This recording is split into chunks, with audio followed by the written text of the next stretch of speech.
The night was silent except for the sound of Huyen's soft groans echoing through the small house. She had slipped earlier that day, and now, as darkness settled, her leg cramped with sharp pain that refused to let her sleep. Every attempt to move brought tears to her eyes. The cold floor beneath her feet only made the stiffness worse, leaving her trembling with both pain and fear. Dee, sitting nearby, watched her with deep concern. He had seen Huyen struggle through hardship before, but this time was different. Her face was pale, her body weak, and he knew the pain of the cramps was overwhelming. He wanted to help, yet there was no medicine in the house, no doctor close enough to call in the middle of the night. For a moment, he felt helpless, but then, like a sudden light in the dark, an idea sparked in his mind. He remembered the wisdom of old people in his village, who used not only medicine, but also food to heal the body. Could it be possible that the answer was already within their reach, hidden in the simple foods they had at home? Dee rose quietly and went to the small wooden table. He reached for an egg, a ripe banana, and a handful of nuts they had saved from the last market trip. His hands trembled slightly, not from doubt, but from hope. He thought of how these foods could restore strength, calm the cramps, and bring balance back to Huyen's weary body. "Huyen," Dee whispered gently, placing the small plate beside her bed. "Maybe this seems strange, but let me try. Food can heal more than hunger, it can heal pain too." Huyen looked at him, her eyes filled with both exhaustion and trust. She could barely speak, but her heart stirred with gratitude. At that moment, it wasn't just the food that mattered. It was Dee's presence, his quiet determination, and his love hidden behind such simple gestures that gave her the strength to endure the night. The story of her healing was just beginning. The night deepened, and the little house was wrapped in silence, except for the sound of cicadas outside. Huyen leaned against the wall, trying to hide the discomfort that still lingered in her leg. Though the cramp had eased after Dee's odd but thoughtful method, a dull pain remained. She did not want to trouble him further, yet her eyes betrayed the weariness inside. Dee noticed everything. His hands, still smelling faintly of the food he had prepared, tightened as if holding back emotions he could not fully express. He was not a doctor, nor did he have any healing knowledge, but he had always believed that kindness could carry its own medicine. "Huyen," he said softly, sitting down beside her. "Sometimes the body hurts because the heart carries too much. You've been carrying everything alone." Huyen lowered her gaze, her fingers nervously twisting the edge of her blanket. His words touched something deep within her, a truth she had long tried to ignore. Tears threatened to fall, but she bit her lip, refusing to let them show. Then Dee, in his quiet way, placed another bowl of warm food in her hands. It was simple, just rice with ginger and a bit of broth, but it carried a warmth that reached beyond her stomach. It felt like safety, like someone had finally noticed her pain and wanted to shoulder it with her. As she ate, her breath steadied. The pain in her legs seemed to loosen further, as if his care itself had woven into the meal. She whispered, almost too faint for him to hear, "Dee, why do you do all this for me?" He paused, his eyes fixed on the dim flame of the oil lamp, before replying quietly, "Because sometimes healing isn't about medicine. It's about not letting someone you care about suffer alone." The word settled in Huyen's heart like an unspoken promise. The night no longer felt so heavy.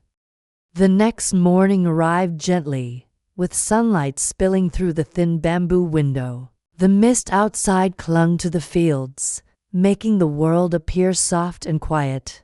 Huyen woke slowly, her legs still aching but lighter than the night before. For the first time in many days, she felt a trace of calm. Dee was already outside, chopping firewood.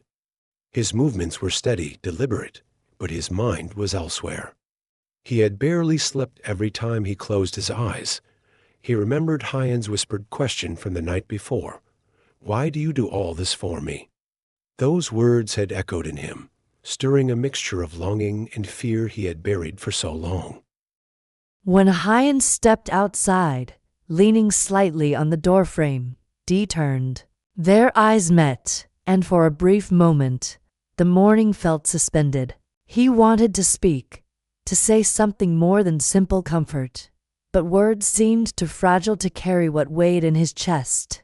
Instead, he pointed to a small clay pot simmering over the fire. "I made ginger porridge.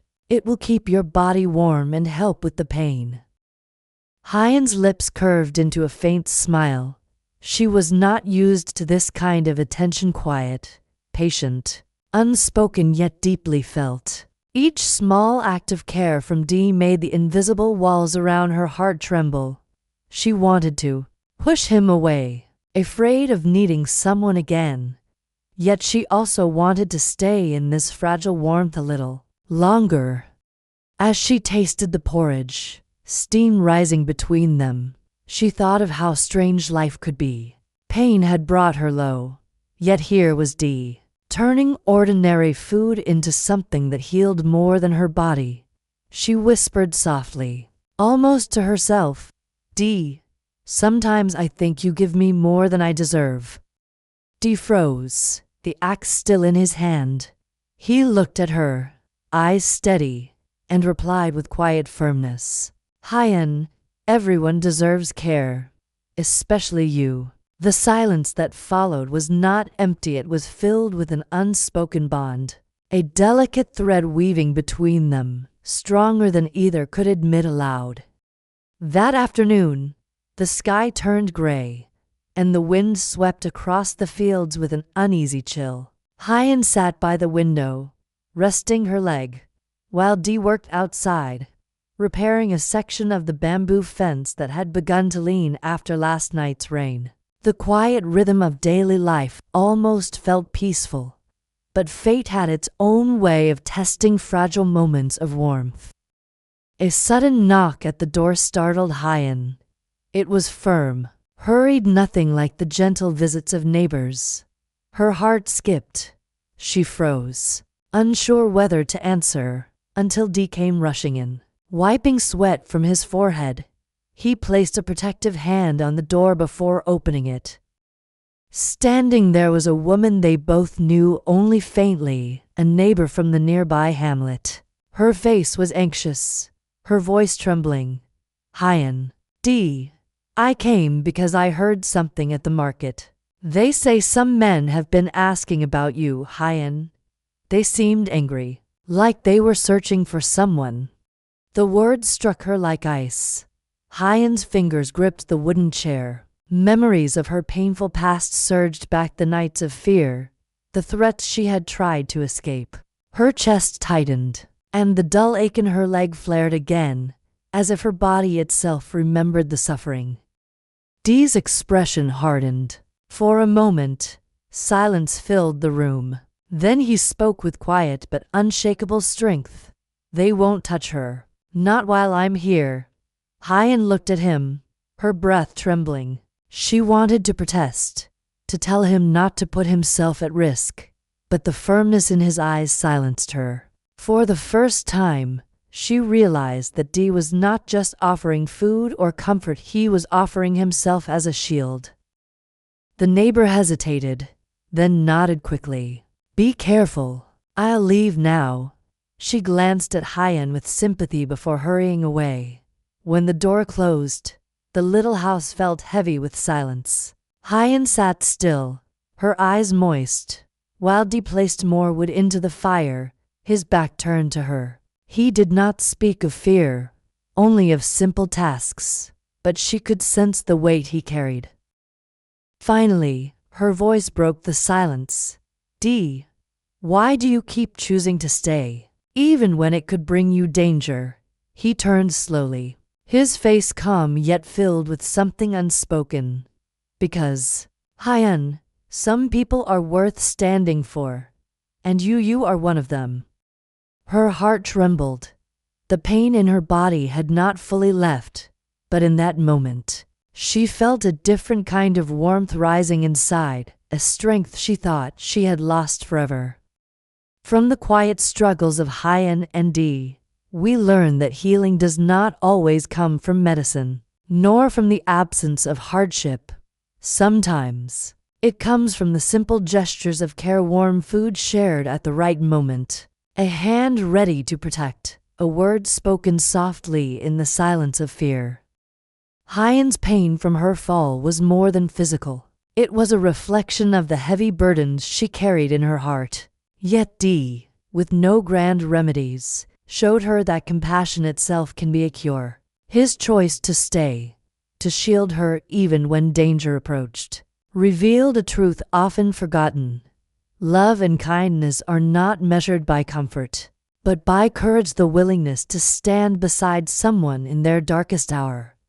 This story reminds us that every person, no matter how broken or weary, deserves care. Even the smallest act, offering food, listening without judgment, choosing to stay when it would be easier to walk away, can become the spark of healing.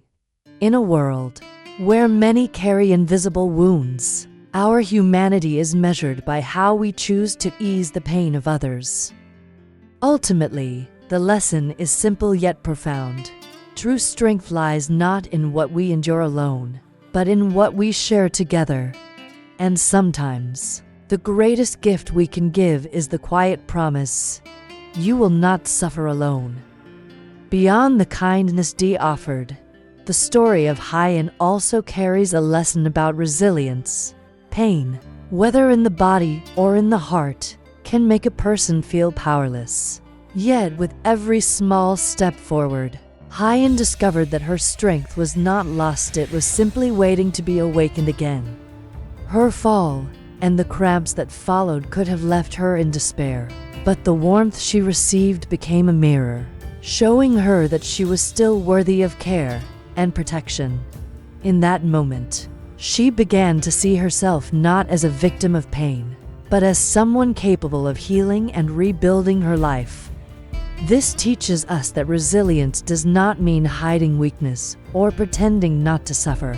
True resilience means allowing ourselves to be vulnerable, to lean on the support offered by others, and then to rise with renewed strength.